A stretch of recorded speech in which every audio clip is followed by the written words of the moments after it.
السلام علیکم ورحمۃ اللہ وبرکاتہ۔ اکثر لوگ روزانہ ملنے والی ان نعمتوں کی قدر نہیں کرتے۔ بہت ہی پیارا اور زبردست اور انمول بیان، جزاک اللہ۔ ہماری طرف دو چیزیں آتی ہیں، ایک نعمتیں آتی ہیں اور ایک احکام آتے ہیں۔ جی ہاں، دونوں چیزیں آدمی کی طرف آتی ہیں۔ روز روز نعمتیں آتی ہیں، تندرستی آتی ہے، نیند آتی ہے، نیند بھی ایک نعمت ہے، بھوک پیاس بھی ایک نعمت ہے۔ بھوک لگی تو کھانا اچھا لگے گا، پیاس لگی تو پانی اچھا لگے گا۔ تو پیاس بھی نعمت، بھوک بھی نعمت، کھانا بھی نعمت، پانی بھی نعمت۔ تو ایک ہماری طرف نعمتیں آ رہی ہیں، دوسرا ہماری طرف اللہ تعالیٰ کے احکام آ رہے ہیں۔ یہ دو چیزیں مسلسل ہماری طرف آ رہی ہیں۔ بعض لوگ اس سے واقف ہیں، اکثر لوگ اس سے غافل ہیں۔ بعض اس سے واقف ہیں اور اکثر اس سے غافل ہیں۔ رسول صلی اللہ علیہ وسلم ہر نماز کے بعد ایک دعا مانگتے تھے اور اس دعا مانگنے کی تاکید بھی کرتے تھے کہ یہ دعا مانگا کرو اللہ تعالیٰ سے۔ وہ دعا یہ تھی، رب اعنی علی ذکرک و شکرک و حسن عبادتک۔ یہ مسنون دعا ہے، یہ مسنون دعا ہے۔ اس دعا کو یاد کرنا اور اللہ سے مانگنا اپنے لیے ضروری سمجھے، ہاں سیکھ کر کے روز مانگے۔ کیوں؟ اس میں جو بات میں کہہ رہا ہوں اس کی رہبری ہے۔ میری بات سمجھ میں آ رہی ہے؟ ہاں، کہ آدمی کی طرف نعمتیں بھی آ رہی ہیں، آدمی کی طرف احکام بھی آ رہے ہیں۔ اس دعا میں یہی بات کہی ہے کہ رب اعنی علی ذکرک و شکرک و حسن عبادتک۔ اے اللہ میری مدد کر، میرا ساتھ دے۔ کس بات میں؟ کس بات میں؟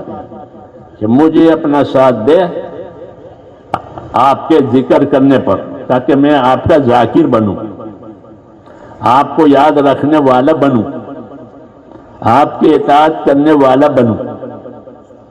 یہ مطلب ہے ذکر کا، کہ ذاکر موتی ہوتا ہے اور موتی ذاکر ہوتا ہے۔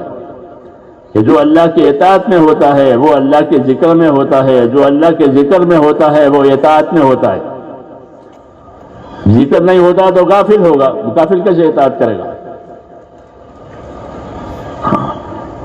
تو یہ سبق دیا ہے کہ ہر نماز کے بعد یہ مانگو، رب اعنی علی ذکرک و شکرک و حسن عبادتک۔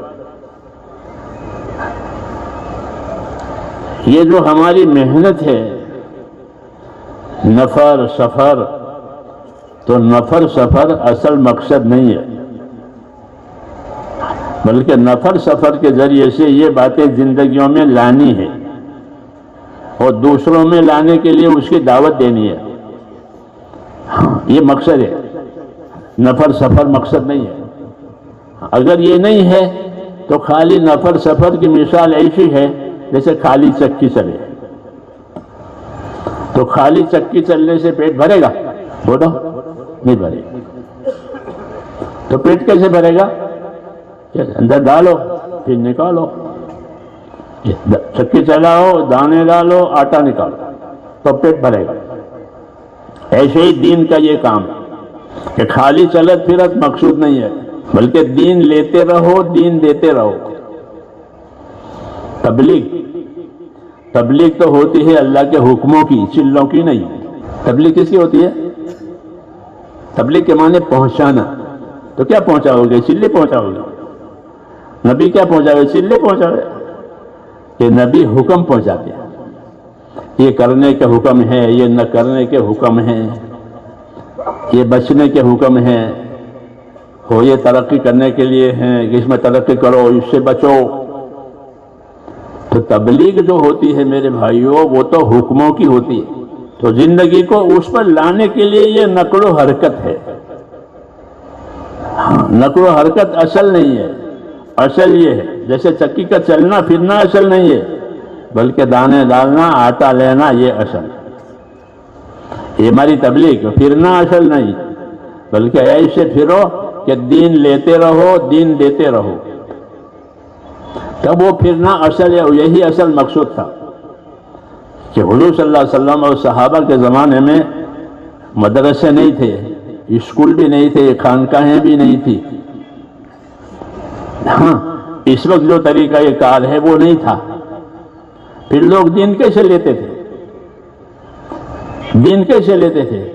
کہ دین صحبتوں سے لیتے تھے، کہ دین صحبتوں سے لیتے تھے، ایک دوسرے کے ساتھ رہ کر لیتے تھے. نبی کی صحبت میں رہ کر نبی سے دین لیتے تھے. تو جنہوں نے نبی سے دین لیا ہے وہ اپنے آپ کو دوسروں کو اپنے ساتھ کرتے تھے اور ان کو دین دیتے تھے. گھر میں جو نوکر چاکر ہوتے تھے ان کو دین دیا جاتا تھا. جیسے ان سے نوکری کرائی جاتی تھی، خدمت کرائی جاتی تھی، ایسے ہی ان کو دین بھی دیا جاتا کہ ہمارے گھر میں رہ کر کے ہماری خدمت اور نوکری بھی کرو اور اپنا دین بھی ہم سے سیکھو. تو ان کے نوکر بڑے بڑے علم والے ہو جاتے تھے. تبلیغ کے معنی پہنچانا تو کس چیز کا پہنچانا؟ کہ علم کا اور دین کا. یہ اصلی طریقہ ہے جو اس پر چل رہا ہے. ایک دوسرے کے ساتھ رہو، ایک دوسرے کے ساتھ سیکھو اور سکھاؤ. یہ نہیں کہ پھر پھیلا کر آ گئی چکی پھر پھیلا آج تو کیا فائدہ ہوگا؟ کہ ہمارا پھرنا جو ہے اور ہمارا نکلنا جو ہے وہ تو دین کو لینے دینے کے لیے ہے. یہ یاد رکھو. اس لیے دیکھے کہ میں نے کیا سیکھا ہے، میں نے کیا سکھایا ہے اور میرے اندر کتنا دین آیا ہے. آدمی کما کر کے دیکھتا ہے کہ میں نے کیا کمایا ہے، شام کو کیا دیکھتا ہے کتنی بکری ہوئی ہے. تو ایسے میرے دوستو یہ دین کا یہ کام اپنی زندگی میں دین لانے کے لیے ہے. اچھا دین لانے کا کیا مطلب ہے؟ سب سے پہلے اپنے اندر اللہ کا یقین پیدا کرنا ہے. یہ پہلا نمبر ہے کہ ہر مسلمان کا یقین اللہ تعالیٰ سے صحیح ہو جائے کہ جو ہوگا وہ اللہ سے ہوگا. نفع ہو، نقصان ہو، عزت ہو، ذلت ہو، حیات ہو، موت ہو، سارے مسائل کا تعلق کس سے ہے؟ کہ ایک اللہ سے ہے اور کسی سے نہیں ہے. کائنات میں کوئی دوسرا خدا نہیں ہے. کائنات میں کوئی دوسرا خدا نہیں ہے کہ جو کچھ کام کرے گا. پوری کائنات کا ایک ہی مالک ہے، ایک ہی خالق ہے. ایک ہی وہ روزی دینے والا ہے، ایک ہی وہ موت دینے والا ہے، ایک ہی وہ حیات دینے والا ہے. کسی کے قبضے میں کچھ نہیں دیا اور اللہ کے قبضے میں کہ سب کچھ ہے. تو میرے بھائیوں بزرگوں، جس طرح ہم یہ نیو بیانات اپنے چینل پر اپلوڈ کرتے ہیں تو آپ لوگوں کو چاہیے کہ اس بیانات کو دیکھیں اور ہمارے چینل کو لائک سبسکرائب کیجیے اور بیل آئیکن پہ کلک کیجیے تاکہ نیو بیانات دیکھ سکیں. جزاک اللہ.